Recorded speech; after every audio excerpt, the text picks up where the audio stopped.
Should the DC universe have an extended universe like the MCU? That is the question. What up, you nerds? This is Truth 31. Hit like, subscribe. You know what to do. Here's the thing.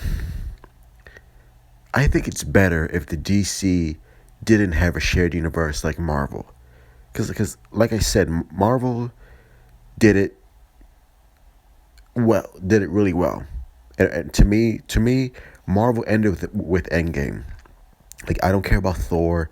I don't care about Captain Marvel 2. Get the fuck out of here. The LGBTQ Eternals, I'm good, bro. Black Panther 2, I'm interested in. And maybe Doctor Strange, I'm interested in. But then that's it. Shang-Chi, no. It's just like all your heavy hitters are gone from Marvel. And with DC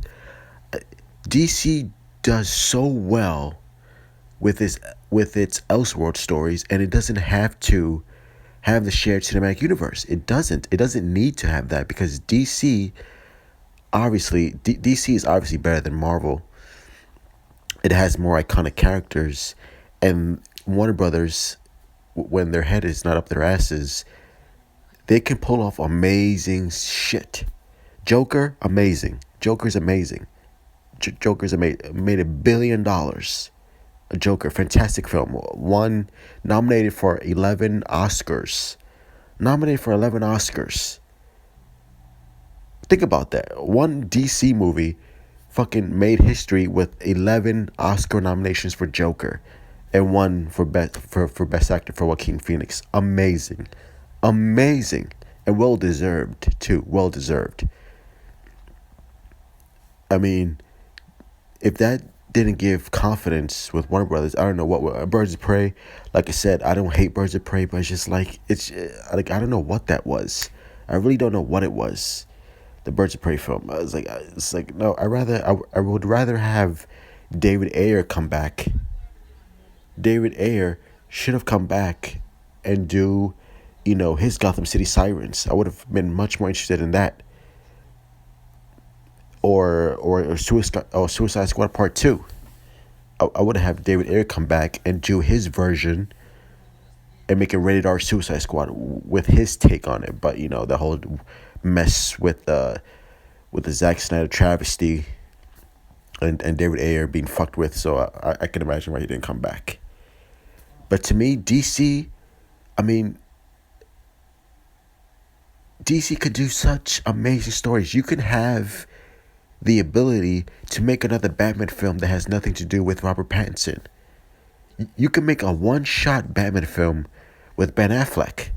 Have him come back one more time and be like, look, this is a one-time movie, one-time deal. You can come back and continue as Batman for one film and make it like a rated R Batman film. And that has nothing to do with Robert Pattinson. That would be amazing. You could do a Superman film that's set in the 1940s and have that nice, retro callback like The Rocketeer back in 1993 and 94. And you can have a Superman film that's set in the 1940s and have that classic Superman film and have that classic Christopher Reeves tone that makes sense within the 1940s. And it could be, it could be a little corny and all that stuff. They could do that. With whether it's Henry Cavill or not. Like, you're able to do that. You can have Henry Cavill come back as Superman in the present time and have an Elseworld Superman story that's set in the 1940s that's completely different from what Henry Cavill's doing. You can do that. You can make an Injustice film, a radar Injustice film. You can do all your little Elseworld stories that DC does so well in the comics. I don't know why. Well, I think with the Joker and the moderate success, because it's not a flop for Birds of Prey, but the moderate success, I'm like, okay, I think they know what they did wrong with Birds of Prey, and they're going to continue forward doing these Elseworld stories, doing these adult stories that DC knows how to do so well, so they can do that. And that's why I'm not so keen on a shared cinematic universe because you don't have that freedom to do what you want. And you're just like being Marvel. Yeah, okay, well, this movie sets up this movie, and this movie sets up this movie, and this movie sets up this movie, and guess what? Justice League Part 2, here we go. And I'm just like, well, we did that with Marvel, and I don't think people want to see that with DC. Like we don't want the same routine over and over again, just with different characters. Well, Marvel set up 22 films that led to Endgame. So here's DC setting up 22 films that leads to Justice League, Dark Side War, some shit. Again, that's cool. That's cool, but we've seen that, and it'll just be like Marvel. I'm just like, okay, well, this is like the same thing, just with Marvel. Instead of DC and Warner Brothers being like, look, Marvel did what Marvel did, and we're going to do our own thing. And that's why Joker was such a massive success, because it was different from anything that Marvel's ever done. Marvel had to play it safe. It was basically the same movie over and over and over and over and over again. Where DC does something different. You can have your Aquaman, and you could have Batman vs Superman. Batman vs Superman and Aquaman, same universe, but two completely different films, two completely different styles, and two completely different tones. With Marvel, it was the same movie over and over again. Just slightly more dramatic here and there. But it was essentially the same tone. Which they had to do because it's the same shared cinematic universe. With DC, you can have wildly different tones, and you can have wildly different films that don't lead up to one big event. You can have your Shazam, you can have your Wonder Womans, you can have your Aquamans, and you can have like this dark, gritty, R-rated Batman with Robert Pattinson. That has nothing to do with the same universe. It's its own separate thing. And that's the advantage that DC has. DC's not handcuffed to one shared cinematic universe where it has to be the same tone over and over and over again. It could be completely different.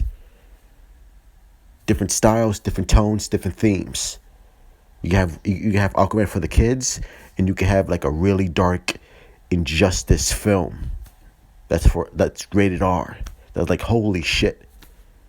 Sort of like what Justice League Mortal, where Armie Hammer was gonna be Batman back in 2007. It had Justice League Mortal in 2007. And Armie Hammer was gonna be Batman. Meanwhile, they had Christian Bale be Batman in 2005, and they had Brandon Routh with Superman Returns in 2006. Meanwhile, they have a completely different Superman in the George Miller Justice League Mortal. So you can have all that.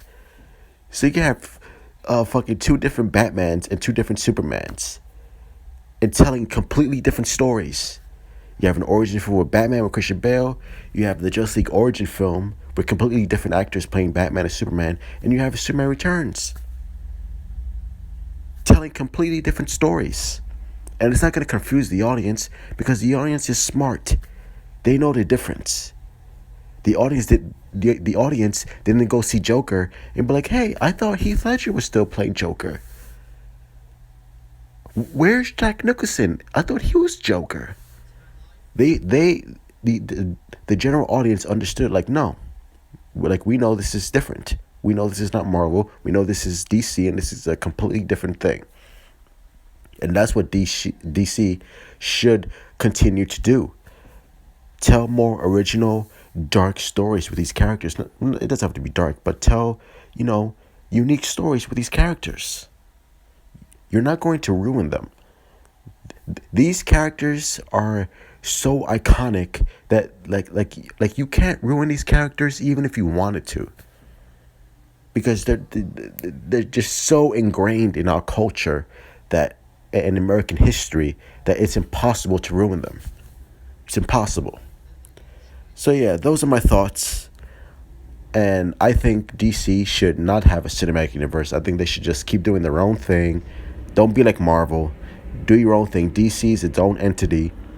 And just have faith in your storytellers and continue doing original work with these iconic characters. Don't be handcuffed. Don't be handcuffed to the source material or to the shared universe. Do your own thing. Be original and unique.